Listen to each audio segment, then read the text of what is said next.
আলহামদুলিল্লাহ, আজকের যে তেলাওয়াতটি হবে সূরা ইউসুফের ৬৪ থেকে নিয়ে ৬৯ আয়াত পর্যন্ত। এই আয়াতের মধ্যে থাকছে ইউসুফ আলাইহিস সালাতু ওয়াস সালামের যে 10 ভাই ইউসুফ নবীর দরবারে এসেছিলেন, মিশরের রাজ দরবারে।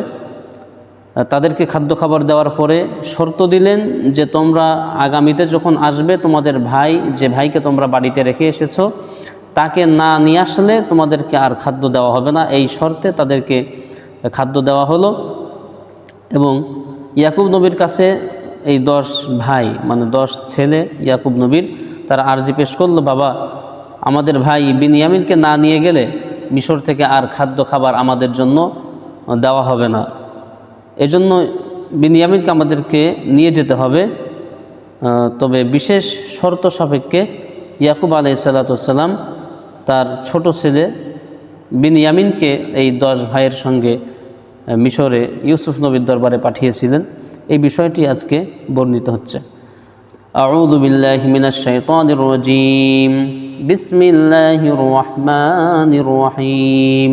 قال هل آمنكم عليه إلا كما أمنتكم على أخيه من قبل فالله خير حافظا وهو أرحم الراحمين ولما فتحوا متاعهم وجدوا بضاعتهم ردت إليهم قالوا يا أبانا ما نبغي هذه بضاعتنا ردت إلينا ونمير أهلنا ونحفظ أخانا ونزداد كيل بعير ذلك كيل يسير قال لن أرسله معكم حتى تؤتون موثقا من الله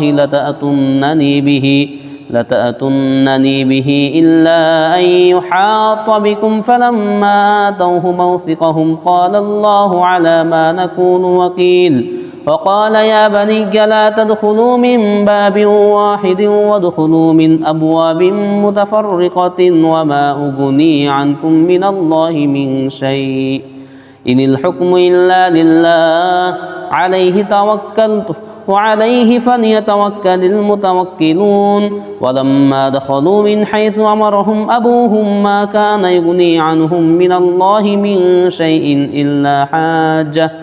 إلا حاجة في نفس يعقوب قضاها وإنه لذو علم لما علمناه ولكن أكثر الناس لا يعلمون ولما دخلوا على يوسف آوى إليه أخاه قال إني أنا أخوك فلا تبتئس بما كانوا يعملون صدق الله العظيم।